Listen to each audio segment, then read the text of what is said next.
What would you do if your social media just vanished? Hey there, guys. I'm Kendra Swalls with Girl Means Business, and today we are talking about how to put into place a foundational piece of growing your business, which is email marketing. So let's get to it. Now, when I first started my business, I had no idea what email marketing was. I just assumed it was like through Gmail. But I've learned over the years just how important email marketing is for my business and how easy it can really be. So I want to share with you today 4 simple steps for getting started with email marketing. It's email marketing 101. Before we get into those 4 steps to creating an email list, let's back it up a little bit and talk about why. Why do you need to have an email list in the first place? So there's 3 good reasons. One is that not everybody is on all the platforms. So if you think about it, if you're on Facebook and Instagram and TikTok and Twitter and LinkedIn, there's so many, but not everybody's on every platform. And so if you're putting out content on Instagram or you're putting out content on Facebook, not everybody is going to be on those platforms to see that content. However, almost every adult human on the planet has an email account. I dare you. Go ask your friends and your family, and I challenge you to find one person over the age of 18 who does not have an email account. Now, your 96-year-old grandpa probably doesn't count, but if they are between the ages of 18 and 65, I guarantee you they have an email account. And you could be getting your emails into those email accounts of your ideal client because I guarantee you all of your ideal clients have an email account as well. Number 2 is open rates. So one of the frustrations I hear on social media all the time is I have 5,000 followers, but only like 300 of those followers are seeing my content on a regular basis. Yeah, it's real annoying. So open rates versus engagement rates. On social media, we have engagement rates, and only about 2 to 5% of your audience is going to see the content you put out on social media. But engagement rates versus open rates. Open rate is how many people are opening your emails. Now, the average open rate for emails is around 20 to 25%. 20 to 25% might sound small, but it's still 10 times more than what you're getting on social media. And that's just the average. You could be getting much higher open rates. It all depends on the size of your list, the engagement rate of your list, all these things that take into account. And I've had open rates upwards of 60% sometimes. It just depends. But you're definitely going to get a higher open rate than you are an engagement rate over on social media. Number 3 is that email is always going to feel more personalized. So think about your favorite Instagram account. They put out content and you know that content is going out to the masses. It was not designed for you, the viewer, personally. It was designed for everybody on their following list. Now think about email. How many times have you received an email from somebody that you are on their email list and you see the subject line, you see the email come through and you think, "Ooh, is that meant for just me? Wait, is that for me?" It feels personal. You open it up, it's addressed to you individually. It's a story, it's content, it's something of value, and you feel this personal connection to the sender on the other end. It feels like it's a one-on-one conversation. You don't get that on social media. So those are 3 really valuable reasons of why email marketing is so much more powerful than social media. So now let's get into the how. How do we even start an email list? Before we get into those steps, I want to tell you about a really cool resource that I've created just for you called the Email Marketing Starter Kit. You can grab it at the link down in the show notes or go to girlmeansbusiness.com/email kit. It is going to walk you through step by step exactly how to get started. Plus, you're going to get 2 incredible templates, a lead magnet template and a welcome series template. And if those phrases like completely make you uncomfortable and you're like, I don't know what that is, don't worry, we're going to get to that. I promise it'll all make sense by the time this video is over, but you're going to want to go download that kit so you make sure you get those templates and the step-by-step guide to walk you through starting your email list. All right, so let's get into the 4 steps for creating an email list from scratch. Step 1 is you're going to need an email platform. Now, this is where I hear some people say things like, well, Kendra, Can I just use Gmail? Sorry, sister. No, you can't. Gmail is not designed to be an email marketing platform. It is designed to be used for personal and business emails, but not for marketing emails for a couple of reasons. One, in order to have a marketing email program, you have to give people the option to opt in or opt out. So we've all seen those emails where at the very bottom you scroll down and it says unsubscribe. You have to give people that option to unsubscribe, and you can't do that if you're just using Gmail. Now, the other thing that's the problem with Gmail is you need to be able to have a way to easily collect the emails and then use those emails to send out these messages. In Gmail, that would involve you having a spreadsheet and importing those email addresses into an email and blind carbon copying and all. It's a mess. Don't do that to yourself. Email marketing platforms are so much easier to use. If it feels overwhelming, trust me, it is not as overwhelming as you might think. Now, the platform that I use and I love is called Flowdesk. Flowdesk is super, super simple to use. It is one flat price for every month, no matter how many subscribers you have, which that is one of the differences between Flowdesk and a lot of other platforms like MailChimp, ConvertKit, is that MailChimp and ConvertKit and those other platforms, they charge you a fee based on how many subscribers you have. So the more subscribers you have, the more money you're going to pay. With Flowdesk, it's one flat fee. It's a super user-friendly platform, and they create really, really beautiful email templates. So if you're someone like me who is very visual in your brand and you want a very visually appealing email to match your brand, then Flowdesk is going to make it super simple to do that. So again, I will have that link down below so you can go check it out for yourself. So step one is you have to have an email marketing platform set up. It's super easy to get it set up.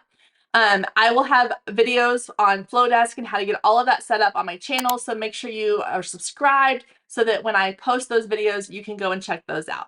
Number two is once you have your platform set up, you want to start collecting emails. Now, when it comes to collecting emails, I have had people say, well, Kendra, I have all these clients that I've worked with. Can I just add them into my email list? It's tempting, but no. Here's why. People, again, need to have the ability to opt in. They have to say, I want to be here. I agree to be on your list. Now, what you can do is you can send out a Gmail to your past clients and say, hey, I'm setting up an email list where I'll be sharing information and resources and tips and information on when I have sales and things like that. Would you like to be a part of my email list? And then you give them a link that they can click on and they opt into your email list. But you cannot add someone to your email list without them essentially giving you permission to add them by opting in. So aside from the people maybe you've already worked with, or maybe you're brand new to business and you're thinking, I don't have any clients to put on my email list. So how do I get people on my email list? Well, that is where a lead magnet comes in. This is one of my favorite things to talk about in business because lead magnets are so much fun. You can be really creative with your lead magnet, but essentially, a lead magnet is something of value that you give to your audience for free in exchange for their email address. So a couple examples that we've all probably seen. One is the free shipping. How many times have you gone to a website and you've been like, oh, I'm shopping around, I got all the things in my cart, a box pops up and it says, hey, enter your email address and we'll give you free shipping. No brainer, I want free shipping. Or a discount code, enter your email address and we'll give you 10% off your first order. Sometimes you have the little spinny wheels that come up and they're like, spin the wheel to win a free prize. And it's 10 or 15% off, or it's free shipping, or it's a free gift with your order. So those are examples for a lot of product-based companies. But service-based companies, you can use a lead magnet such as a free guide or a free template. So that email starter kit that I mentioned earlier in the video, that's a lead magnet. You're going to go in there, you're going to download it, and you are now going to be on my email list. Just full transparency, people. That's one of my lead magnets.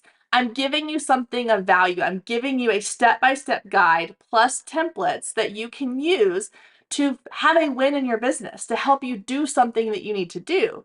In exchange, you and I are now going to be email buddies. So we're going to be besties. I'm going to be sending you information in your email account. So that is how you create a lead magnet. You give them something of value that they want, and then they give you their email address in exchange. All right, step 3. Once you have your platform, you're getting people onto your email list or your lead magnet. Step 3 is to make them feel really welcome. You want to make them feel invited, like that you're excited to have them there. Here's a quick little example of why this is important. So imagine you go to the park with your kids to play and you meet this other mom there and she's super awesome and you hit it off and great conversation and your kids are the same age and you have a lot in common. So you exchange phone numbers and you follow each other on social media and you make plans to say, hey, at some point, let's get the kids together for a play date or let's go have a coffee date, just you and I. And you leave this interaction feeling really good. And then you get home and a day or two goes by and there's no text, there's no call, there's no DM on Instagram, and you start to question yourself. You're like, well, maybe I thought that we were friends and we're not. Maybe I misread the conversation. You start second guessing things. But had you left that interaction and that person had messaged you right away saying, hey, it was so great to meet you. I can't wait for us to get together. Let's start planning something, you would have felt so much better about the interaction. There would have been no second guessing and questioning whether or not what you thought you had with that person was real or not. The same goes for the people coming to your email list. Put their mind at ease by using a welcome sequence. Now, the great thing about email marketing platforms is that they allow you to automate this process. So you can go in and set up these emails, click of a button, and then anytime someone new joins your list, those emails automatically get sent to them. You don't have to lift a finger. It's amazing. So on that welcome sequence, again, you can get templates for these welcome emails in that email marketing starter kit that I've talked about. But you want to make sure that you are sending them whatever it is you told them you were going to give them. So if you said, I'm going to send you this checklist, that you send that checklist in the very first email. In the second email, you want to kind of introduce yourself because they may have found your free lead magnet or your free guide or your discount code and not really know who you are. So in that second email, introduce yourself, tell a little bit of your story, why you do what you do, who you help, and how you help them. And then from there, you want to share a resource or a tip, and then talk about the expectations of what they can expect going forward. How often are you going to email them? What kind of emails can they expect from you? So you're setting the stage for them to feel like they are connected to you and they fully understand what to expect going forward in that connection and relationship with you via email. All right, that leads us into step 4, the final step, which is to build consistent connections.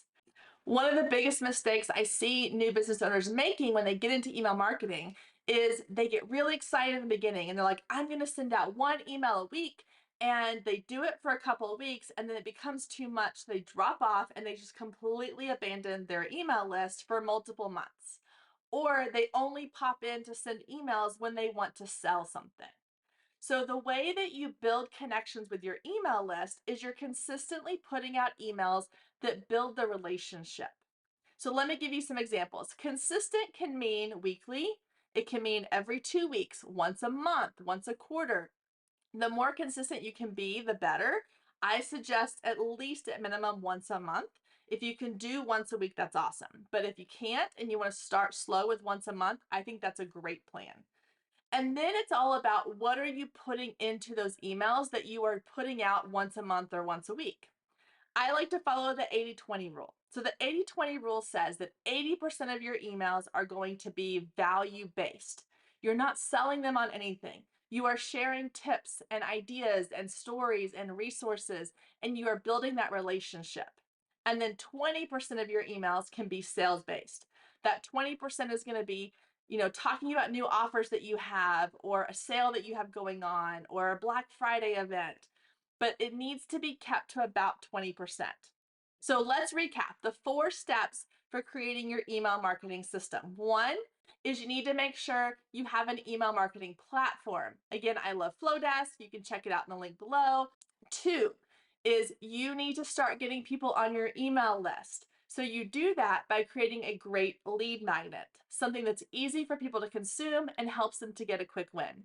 3, you want to create a welcome series, emails that are going to invite your people onto your list, make them feel at home, and set up the expectations for the emails they're going to get from you going forward. 4 is to build relationships through consistent connection, sending out those emails on a regular basis, following that 80/20 rule of 80% of the time sharing value and tips and stories, and 20% of the time you're asking for the sale. All right, guys, so that's the 4 easy steps that you can do to start your email list. I will be diving into each of these a little bit deeper here on my channel, so make sure you click subscribe, and I can't wait to see you around here next time. Bye!